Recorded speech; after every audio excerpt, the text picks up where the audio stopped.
वारिस तूं हिते ग़लति जॻह ते पुॻो आहीं।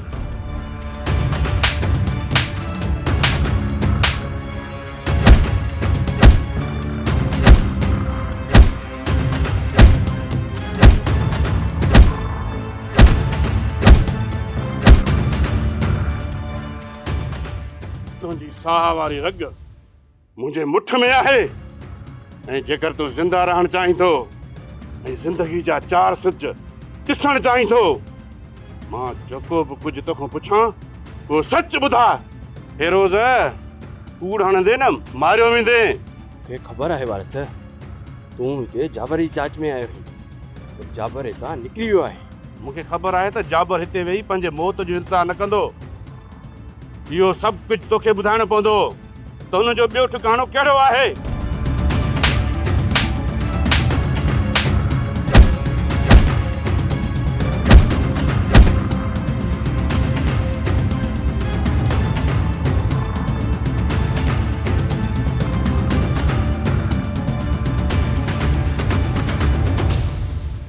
अदा हली हली थकिजी पिया आहियूं। मां चवां थो घड़ी कंदे साही पटियूं, पाणी वाणी पियूं, पोइ अॻिते वधूं था। हा दा थकिजी पियो आहियां ॾाढो। हली हली पेरनि में लिफूं पइजी वियूं।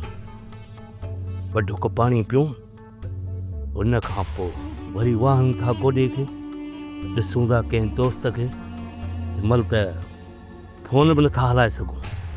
अदा तुंहिंजा त घणा दोस्त आहिनि, ॾिस कंहिंखे मिंथ कर जेको असांखे रहाए। घणनि दोस्तनि ते थोरा कया आहिनि, अॼु कंहिंखे आज़माए ॾिसूं था।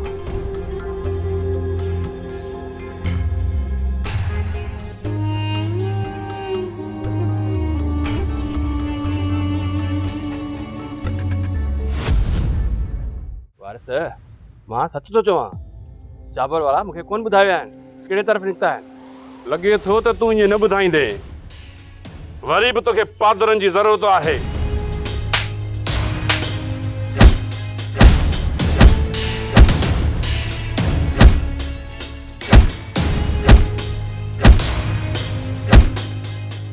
जेसीं ताईं हक़ीक़त न ॿुधाईंदे न, ईअं ई पादर खाईंदे रहंदे।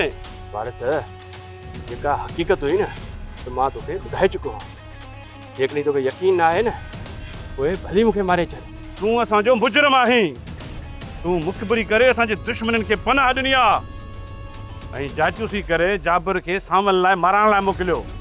जेतिरी तो जाबिर जी मदद कई आहे न, इहो जाबिर तोखे छॾाइण लाइ ज़रूरु ईंदो। जेकर न आयो न, तूं असली निंदड़ को थी मरंदे। पर उठ हल त मां तोखे महिमानी खारायां। हल सब्सक्राइब कयो असांजो official YouTube channel Singh TV HD drama ऐं वधीक अपडेट लाइ बेल आइकन खे क्लिक करियो।